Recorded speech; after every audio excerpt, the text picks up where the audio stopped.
Assalamualaikum warahmatullahi wabarakatuh.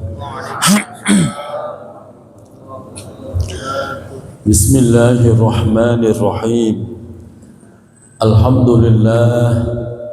Alhamdulillahilladzi an'ama 'alaina bi ni'matil iman wal islam. Wassalatu wassalamu ala asyrafil anam Sayyidina wa habibina wa maulana Muhammadin wa ala alihi wa sahbihi ajma'in. Hasbunallahu wa ni'mal wakil, ni'mal maula wa ni'man nasir, wa la hawla wa la quwwata illa billahil aliyyil azim. Allahumma anfa'na bima 'allamtana wa 'allimna ma yanfa'una birahmatika ya arhamar rahimin, amin ya rabbal alamin. Al-Mukarramun, seluruh pengurus DKM Masjid Jami Al-Barakah, Ketua DKM Ustaz Abdul Muhsin, Pembina Bapak Ustaz Rahmatullah, Koordinator Majelis Ilmu Ustaz Kamaluddin, dan seluruh jamaah Bapak Ibu, Ustaz Jufri, Ustaz Mukhlis, seluruh santri anak-anakku, semoga kita semua senantiasa Allah sehatkan lahir batin kita, Allah tambah-tambah keberkahan hidup kita, Allah istiqomahkan kita di dalam kebaikan, dan kelak diwafatkan dalam keadaan husnul khotimah, amin ya rabbal alamin. Alhamdulillah wa syukurillah. Tadi pagi sudah ngaji, ini ngaji lagi. Ya Bu, ngaji mulu Kak. Itulah mukmin yang cerdas. Mukmin yang cerdas itu adalah bainal hasanataini, selalu berada di antara dua kebaikan. Habis ngaji, habis ngaji, ngaji lagi. Habis berbuat baik, berbuat baik lagi. Ketika mukmin selalu berada di antara dua kebaikan, maka itu menjadi kafarah, hapus dosa. Tadi pagi kita ngaji, mungkin habis ngaji berbuat dosa, malam ini ngaji, maka dosa yang tadi diampuni oleh Allah. Dan seandainya mati dalam keadaan baik, dijamin husnul khotimah. Amin Allahumma. Maka jangan pernah bosan berbuat baik. Dan mukmin yang cerdas harus selalu di antara dua kebaikan sampai nanti diwafatkan oleh Allah Subhanahu wa taala. Sebelum kita melanjutkan kajian Bulughul Maram, kemarin itu ada pertanyaan begini Pak, masalah jenazah Pak. Ketika nyolatin jenazah, biasanya di sini kepala ditaruh di mana? Belor apa kidul? Boleh nggak taruh di kidul? Itu pertanyaannya Pak. Boleh nggak jenazah kepalanya taruh di kidul? Kalau kan bisa dibelor kan? Nah, ini ternyata orangnya keliru karena nggak ditandain oleh kembangnya, tandain kembang double ya kalau kepala. Ini enggak, akhirnya kepala ditaruh di kidul. Begitu selesai sholat baru kepalanya di kidul, salah gitu. Nah ini jadi pembahasan, apakah wajib posisi saya itu di sebelah belor? Nah ini kajian fikihnya begitu Pak. Wajib apa enggak? Begini Bapak Ibu, mayit itu tidak wajib madhep kiblat kecuali ketika dimakamkan. Jelas, itu jawaban fikihnya. Mayit itu tidak wajib madhep kiblat kecuali ketika dimakamkan. Kalau disolatin, yang wajib madhep kiblat yang sholat Pak, bukan mayitnya, bukan. Jadi walaupun kebalik, kepalanya taruh di kidul kayak taruh di wetan umpamanya, itu tetap sah. Yang penting nyolatinya tetap madhep kiblat. Enggak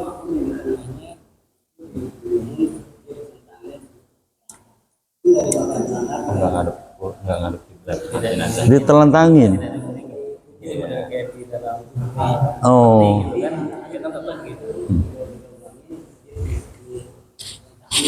Ya, ya. Nah, ini nanti kita bahas. Ini masalah nyolatin dulu. Jelas Bapak Ibu ya?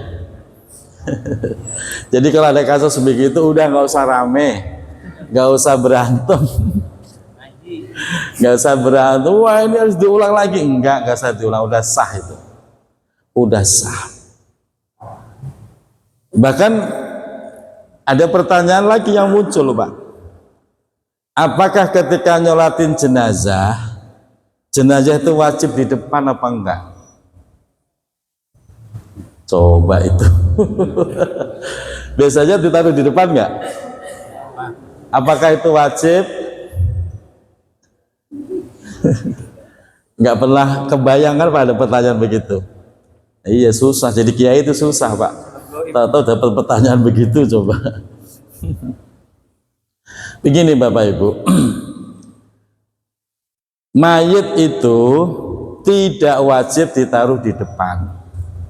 Gak wajib Pak. Madhab Syafi'i hanya bicara afdolnya. Madhab yang lain enggak diwajibkan. Makanya di Makkah itu Pak, tiap habis sholat wajib mesti sholat jenazah. Betul ya Pak Haji ya? Itu mayit nggak ada yang dibawa ke depan imam tuh nggak ada. Nggak ada. Mayit ya disucikan di tempat situ, dikafanin, udah ditaruh dulu, karena setiap hari itu selalu ada orang mati di Mekah itu Pak. Mayitnya nggak pernah digotong depan imam, nggak ada begitu. Karena memang Maliki dan Hanafi mengatakan tidak wajib. Yang wajib di depan itu imam. Wih. Yang wajib di depan itu imam. Nah, mazhab Syafi'i gimana? Sebaiknya nggak wajib, enggak. Itu pamannya kok ini sholat hadir loh Pak, bukan gaib. Kalau gaib udah kakaruan nggak ada mayatnya. Sholat hadir ini itu nggak wajib Pak. Jadi umpamanya kok biasanya kan habis Jumatan nih mayat taruh di belakang dulu, ntar habis Jumat beres baru sholat jenazah. Umpamanya kok mayat nggak dibawa ke depan, itu sah. Disebut hadir itu asal mayat udah ada di majelis ya berarti hadir. Jelas Pak? Nah, kalau pengen viral besok begitu Pak, mayat taruh di belakang. Masjid Al-Barkah aliran baru gitu kan. Udah agak sesat. Padahal itu udah lama pembahasan fikih begitu udah selesai. Nah ini hal-hal seperti itu Pak, jangan gara-gara seperti itu rame. Yang lebih parah lagi, gotong mayit, mana yang harus di depan, pala apa kaki? Itu sempat rame loh Pak. Gotong mayit nih, mana yang harus di depan, kepalanya apa kakinya? Ini kan terjadi beda pendapat. Ada yang ngomong jalan ya kepala dulu lah, kepala itu paling utama depan. Di mana-mana jalannya pakai kakinya dulu kan, nggak selesai debat itu Pak. Akhirnya nggak selesai kan debat seperti itu. Kenapa? Karena memang nggak ada dasarnya, nggak ada dasarnya. Terus gimana jalannya? Ya terserah, yang mau kepala dulu ya silakan, mau kaki dulu juga. Yang penting jangan disuruh jalan dewek aja. Itu yang penting gitu Pak. Jelas ya. Jadi kadang-kadang hal-hal yang tidak terlalu prinsip malah diperdebatkan jadi rame itu, jadi malah gontok-gontokan. Nah itu hal-hal seperti itu. Nah masalah tadi Pak Mat Sayang, menurut madhab Pak, empat madhab ini mayat itu wajib dimadepkan kiblat, wajib itu Pak. Ya kalau dia cuma digeretakin itu mayat utuh kan Pak, bukan tulang belulang kan, utuh kan memang. Kalau mau ditelentangin doang nggak dimajibkan kiblat, itu yang dosa yang makamin, Pak. Kalau mayat mah nggak ada urusan, dia udah mau mati udah syukur itu, udah mau mati. Yang ngurusin, Pak.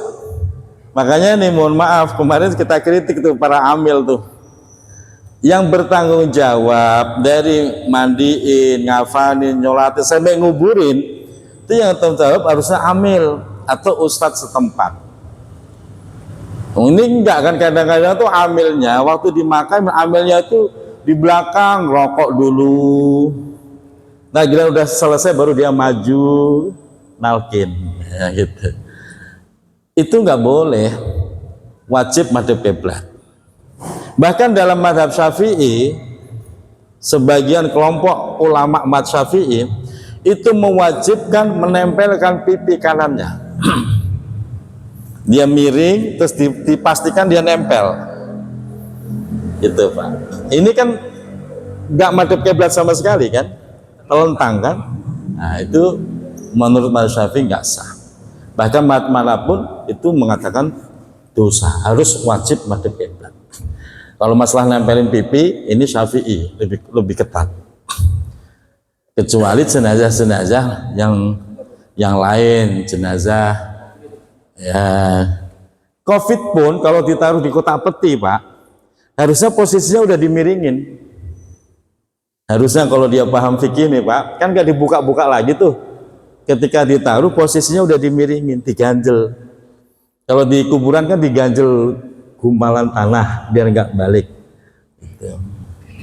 Itu masalah nguburin. Makanya amil, para asatid yang biasa ngikutin jenazah sampai kuburan itu diawasin, tolong diawasin.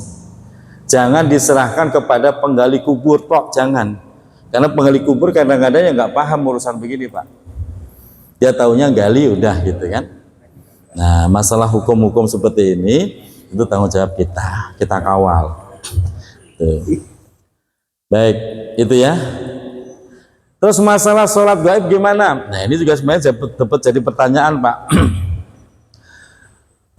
Apakah nunggu selesai dikafanin?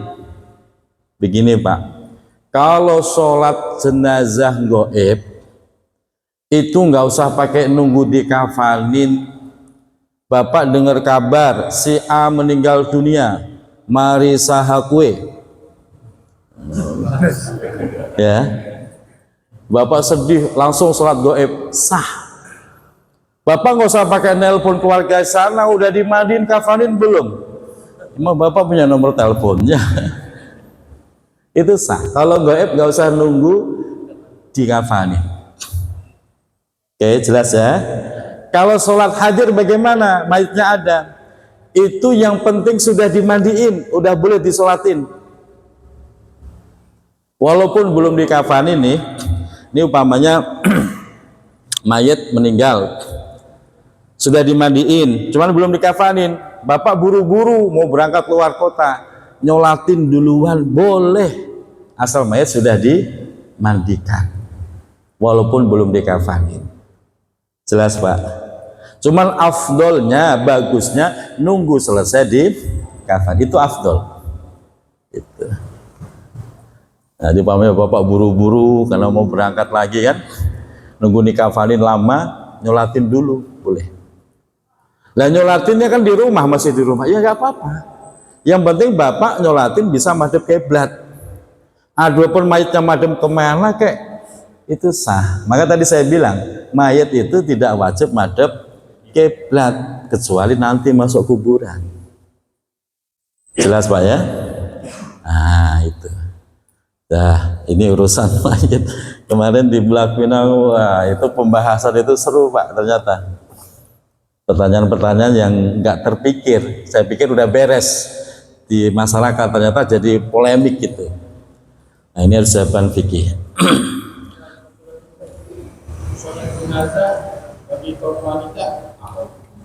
Sangat boleh, Pak.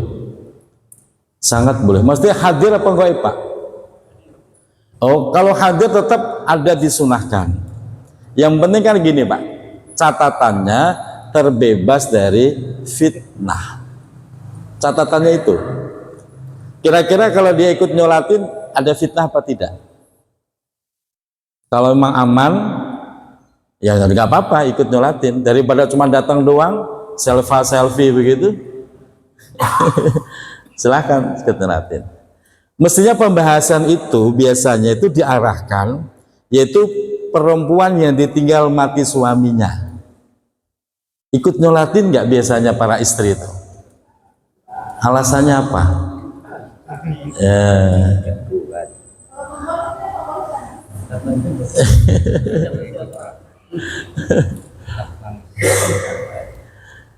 Mestinya pembahasan di situ tadi awalnya loh. Setahu saya masalah fikih itu, perempuan yang tinggal mati suaminya boleh nggak ikut nyolatin, gitu mestinya. Jawabannya, memang sebagian mengatakan tidak boleh. Kenapa? Dia sudah masuk waktu iddah, masa iddah, sehingga dia harus menjaga diri. Itu. Adapun perempuan yang lain gimana? Nggak ada iddah perempuan yang lain, saudara-saudara yang lain. Saya perhatikan juga perempuan ikut ngantar ke masjid kan, cuman nggak ikut sholat. Kenapa nggak ikut sholat? Ya sekalian ikutlah, udah sampai masjid kok. Itu. Karena kesunahan itu ibadah itu berlaku umum perempuan. Yang penting tadi catatannya terhindar dari fitnah. Ke kuburan boleh nggak? Ya boleh, yang penting terhindar dari fitnah. Kalau dulu alasannya takut nangis di kuburan, perempuan sekarang nggak ada yang nangis. Coba Bapak cek. Nggak ada yang nangis. Wah itu istrinya nangis bentaran doang gitu. Apalagi laki-laki tinggal istrinya, nggak ada nangis-nangisnya. Ya Pak Haji. Jadi tetap hukum dasar, hukum awalnya tetap dianjurkan ikut sholat. Adapun menjadi haram itu kalau ada fitnah-fitnah yang malah membuat dosa. Kalau nggak ada ya nggak apa-apa. Gitu ya Pak Haji ya. Pak Haji lagi ngomongin siapa sih ini? Udah pokoknya begitu jawabannya. Baik, udah clear ya. Kita lanjut bulunggul maromnya. Berarti hadis berapa sekarang? 67. Masih lanjutan? 67. Oh belum selesai. Baik, bismillahirrahmanirrahim. Kemarin 676 belum selesai ya. Sekarang kana rajulu itu ya. Lanjutan dari 676. Kana rajulu yabta'ul jazura ila an tuntaja an-naqatu itu. Tuntaja an-naqatu. Begini Pak. Kasus masalah larangan jual beli sebagaimana yang sering dilakukan orang jahiliyah, yaitu kana rajulu, adanya seseorang. Ini kasus jual beli model jahiliyah yang dilarang Rasulullah.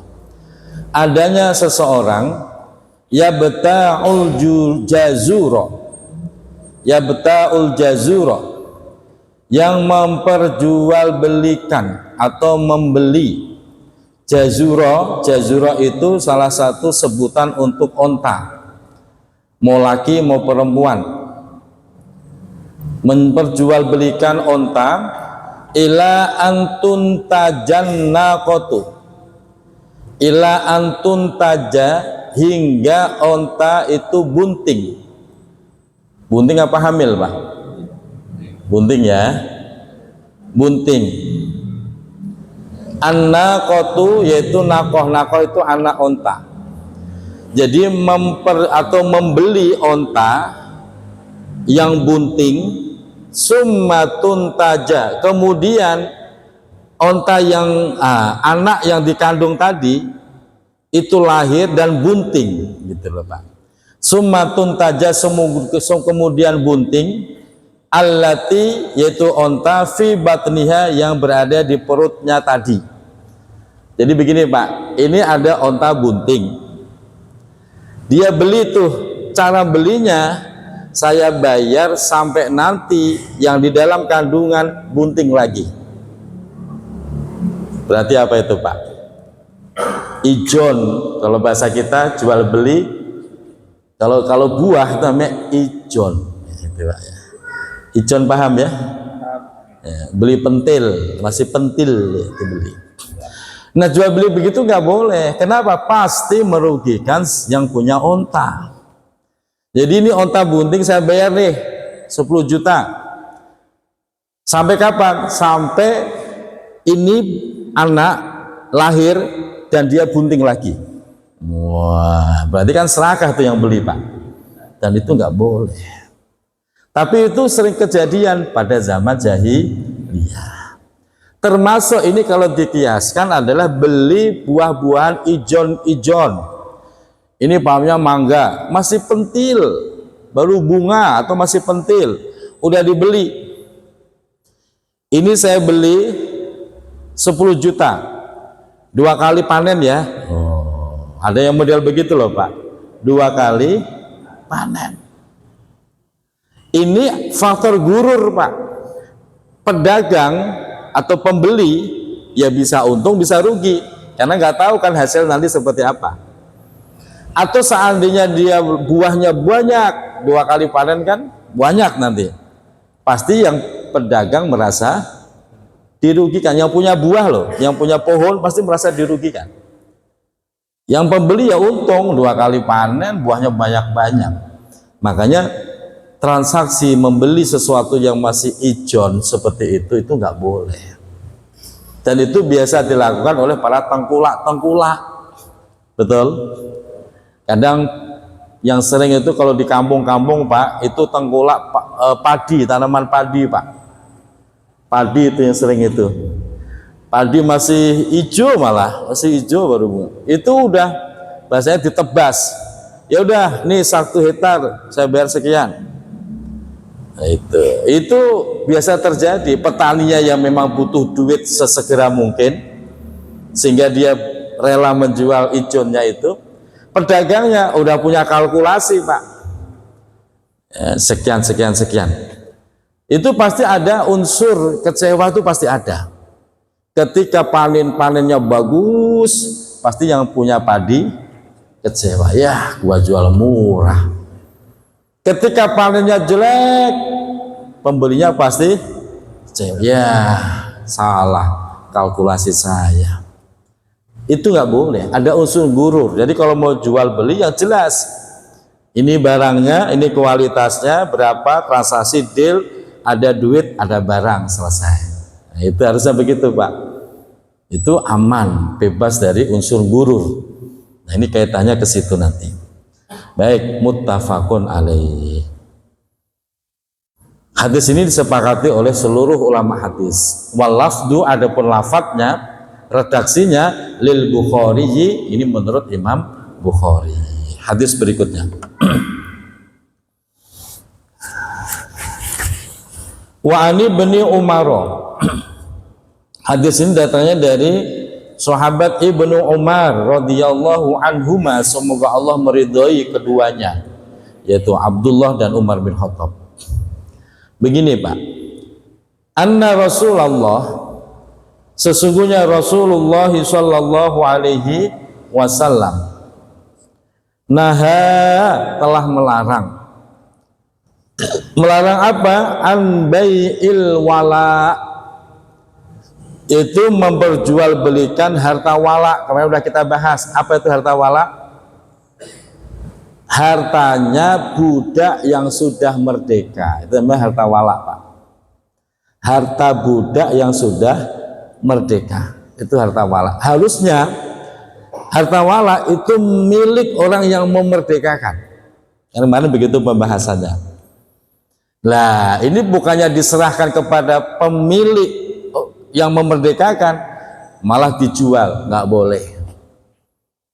Karena itu milik orang yang memerdekakan, bukan lagi milik si budak. Karena dia sudah dimerdekakan, maka walaknya menjadi milik orang yang memerdekakan. Wa an hibatihi, dan tidak boleh menghibahkan. Jadi curang nih budaknya, harta walaknya diberikan pada orang, padahal nggak boleh. Harta walak itu milik orang yang memerdekakan dirinya. nggak boleh dijual, nggak boleh diberikan pada orang lain. Nah ini jelas, alhamdulillah sekarang sudah tidak ada perbudakan. Terus dikiaskan ke masalah waris sama Pak. Kalau itu harta waris tidak boleh dijual belikan oleh sebagian ahli waris atau mungkin oknum, tidak boleh, dan tidak boleh diberikan juga. Dijual belikan nggak boleh, diberikan juga nggak boleh. Artinya begini, umpamanya ada seorang ayah, kayak seperti contoh Pak Jayadi meninggal, ada harta waris di situ. Ustadz Kamal walaupun anak pertama, anak tertua, nggak punya, nggak boleh menjual sendiri tanpa disepakati oleh seluruh ahli waris, nggak boleh. Menjual yang nggak boleh, memberikan juga tidak boleh. Caranya gimana? Caranya dibagi dulu. Dibagi dulu, ini bagianmu, bagianmu, ini bagianku. Udah clear, deal, sah. Dah. Nah, silahkan kalau udah jadi milik pribadi, mau dijualkan boleh, mau diberikan juga boleh. Tapi kalau belum dibagi, itu harta waris, nggak boleh diotak-atik.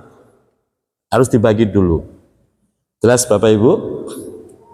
Nah, saya selalu menyarankan, kalau kita sebagai orang tua, kok melihat gelagat anak kita ada yang nakal, sebaiknya harta itu segera dibagi hibah, jangan dijadikan harta waris. Kenapa? Takutnya berantem, takutnya nanti kita mati anak-anak pada berantem. Itu kalau bapak lihat ini gelagatnya anak saya yang nomor 0 nakal nih, ya udah hati-hati Pak. Tapi kalau bapak melihat, oh anak saya, ya sudah, silakan bapak mati tenang. Harta akan dibagi dengan damai. Saya selalu menyarankan begitu. Nah sekarang bapak lihat gelagatnya ada ahli waris yang nakal apa enggak? Nah, atau mungkin gelagatnya nggak ada yang diwaris, habis semua. Ya udah, berarti bapak tenang lagi tuh, amalian. Kalau kelihatannya rumahnya nggak ada yang diwaris, ya sudah aman, bapak mati dengan tenang. Bapak ninggalin gelagat anak nakal, kalau bapak nggak segera dibagi, wah bisa putus persaudaraan Pak. Kasus begitu sering terjadi. Maka saya selalu menyampaikan begitu. Bagi sekarang, mu masih hidup, sebab anakmu yang ono itu nakal. Nah, bagi jelas, clear, langsung disertifikat, bapak mati udah aman, selesai. Jelas ya. Nah termasuk kemarin ini lari ke jenazah ahli waris lagi Pak. Termasuk ada kasus begini Pak. Dia ditinggal wafat oleh istrinya. Akhirnya suaminya bingung, saya harus kembali ke keluarga saya, menetap di rumah ini. Saya tanya, kenapa jadi kepikiran begitu Pak? Saya gitu. Karena ini saya rumah yang bangun saya, tapi tanah ini tanah milik istri. Gimana urusannya nih Ustadz? Oh kalau itu mah gampang. Kalau memang ini rumah murni bapak yang bangun full, berarti rumah ini rumah ini milik bapak. Berarti belum boleh diwaris, bapak masih hidup kok. Gimana dengan tanah? Nah tanah yang dihitung. Kalau memang ini tanah istri udah meninggal, tanah ini dihitung. Berapa bagian suami? Kalau dia punya anak, bagiannya 1/4. Ya. Kalau nggak punya, kalau punya anak 1/4. Kalau nggak ada anak, 1/2. Udah begitu. Jadi yang dihitung tanahnya, dibagi clear. Lah rumah saya hancur, ya enggak lah Pak, nggak usah hancur. Bagiannya udah jelas, kalau udah jelas tinggal bapak bayar, ini saya ganti duit semuanya, selesai udah. Gitu. Jelas Pak ya. Jadi seorang suami nggak langsung diusir gitu, enggak. Kita hitung dulu tanahnya, enggak terus serta-merta diusir. Udah kamu kembali ke kampungmu, kamu istrimu udah meninggal. Ya enggak begitu Pak. Ada aturan-aturannya. Nah ini sering jadi itu bentrok di keluarga gara-gara seperti itu. Muttafaqun alaih, hadis ini sepakati oleh seluruh ulama. Bahkan dalam salahnya Pak diterangkan, menjual belikan tidak boleh memberikan walau luhmatan, walaupun satu suap, itu nggak boleh loh Pak. Jadi makanya saya sering sampaikan, harta waris itu yang bagus segera dibagi, jangan ditunda-tunda. Jeleknya kita terlalu terlalu tenggang rasa, nggak enak mau ngomong waris, tadi dikirain serakah. Ntar aja biarin anak pertama nggak ngomong-ngomong, nggak pernah bahas waris sampai tahunan itu Pak. Yang lebih bahaya itu kalau ganti generasi, lebih susah ngatur bagi warisnya Pak. Makanya disunahkan, ini sunnah Pak, segera dibagi harta waris itu. Biar apa? Biar clear, terbebas dari fitnah dan perseteruan antar keluarga. Clear. Ini disegerakan, disunahkan segera. Jadi bagi orang yang meninggal warisnya segera dihitung Pak. Jangan ditunda-tunda, malah jadinya fitnah nanti. Itu kalau ada yang di waris. Kalau nggak ada, nggak usah sok sibuk begitu. Nggak ada Pak. Segala tanah orang dihitung. Jadi ada satu keluarga ada di mana. Jadi dia bukan perbagian-bagian, tapi di musyawarohin, terus yang pengen nempatin rumah itu harus nolongin anak yang 4 orang itu.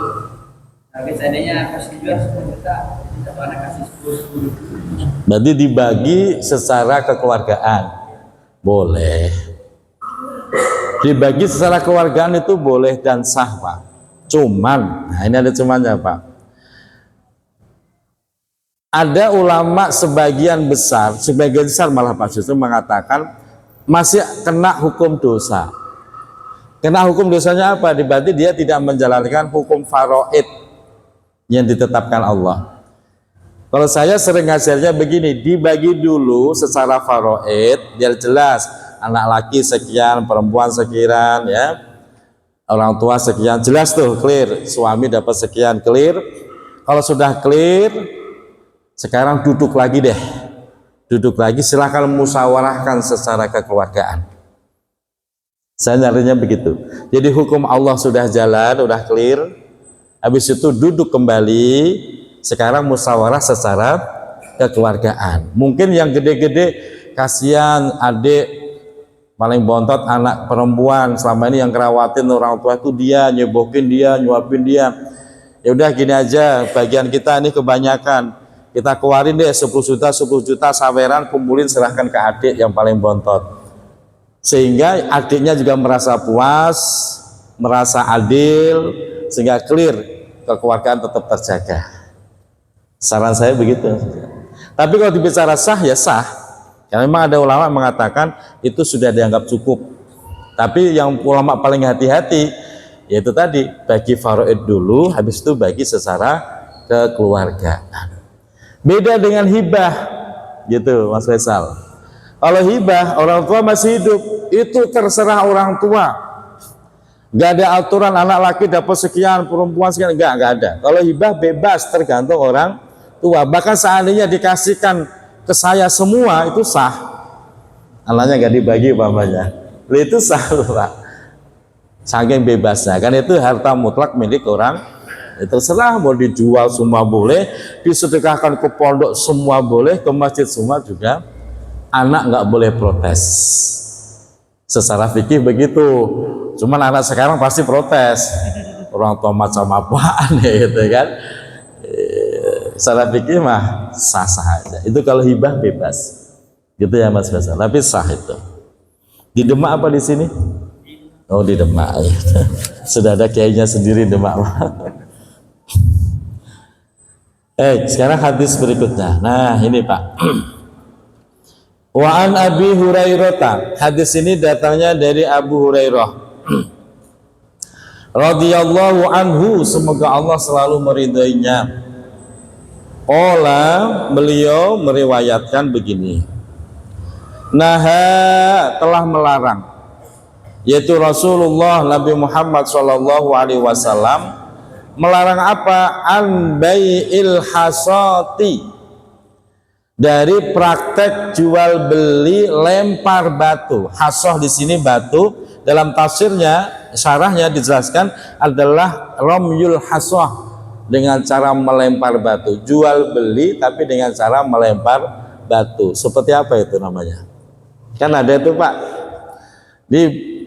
bayar berapa nih koinnya? Koinnya bayar 50.000, lempar. Lempar. Oh dapatnya boneka beruang, ya udah itu rezekimu. Oh dapatnya kodok, ya itu namanya jual beli lempar. Itu seperti judi, betul kan? Nah itu nggak boleh. Jelas Pak? Nah, itu orang dulu nyebutnya bukan judi Pak, yaitu bai'il hasoh namanya. Kalau judi itu begini Pak, kalau judi begini, kita pamannya nih badminton sama Pak Soma nih suka terjadi nih, yang kalah ngasih apa namanya itu, minuman apa namanya, Pokari gitu kan, biasanya begitu kan, yang kalah traktir Pokari, yang menang ya menang, ya enggak. Itu judi Pak, itu judi. Jangan lagi ya Pak Soma ya. Itu sering terjadi itu di gor-gor, itu sering terjadi ya Pak Soma kan? Pak Soma udah enggak, ketua majelis taklim gitu. Tapi itu sering terjadi. Saya tahu ya dari mereka cerita. Yang kalah traktir Pokari sweat gitu. Itu judi. Yang enggak judi itu begini, ayo tanding, menang kalah saya yang bayarin. Nah itu enggak judi itu traktir namanya. Jelas Pak? Termasuk enggak judi itu begini, ya udah kita naruh duit semua 100.000,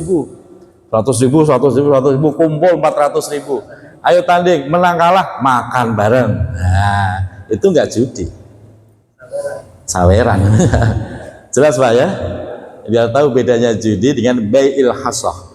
Itu semoga bermanfaat. Selanjutnya, ada lanjutannya nih Pak. Wa an bai'il goruri. Nah, jual beli yang ada unsur menipu, gitu tadi Pak, tingkat spekulasinya terlalu tinggi tadi. Beli mangga, jual mangga masih pentil, itu nggak boleh, termasuk gurur, ada unsur penipuan, ada unsur yang pasti tertipu, pasti kecewa. Nah itu nggak boleh, apapun itu nggak boleh. Maka nggak boleh beli kucing dalam karung. Harusnya beli kucingnya di mana? Ini kan istilah, jangan Bapak jadi kucing beneran.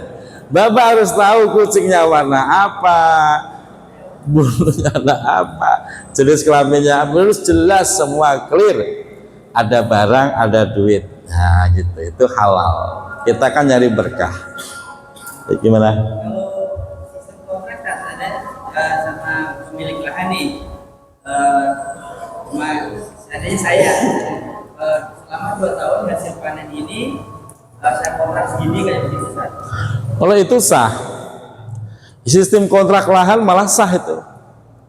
Terserah nanti sistemnya itu sama-sama ngeluarin modal, mundorobah, musyarakah, atau yang penting yang punya lahan terima bersih sekian persen, silakan, itu sah semua. Itu kalau sistem sewa kontrak sah, gitu ya. Makanya Mas Faisal kalau beli buah harus jelas. Boleh di sekeranjang saya bayar sekian, ternyata kalau nggak jujur, yang atas bagus, yang bawah ternyata busuk semua. Nah, kalau udah tahu begitu, wah penjualnya dosa, itu unsur penipuan itu. Maka kalau jual buah, jujur, jangan yang atas dibikin, yang pilih yang bagus-bagus, yang tua-tua giliran yang muda, yang bawah kasih yang muda, yang cek, jangan. Itu gurur, menipu. Kira-kira yang beli kecewa nggak? Jujur aja Pak, kita nyari berkah. Gitu ya semuanya. Semoga bermanfaat. Assalamualaikum warahmatullahi wabarakatuh.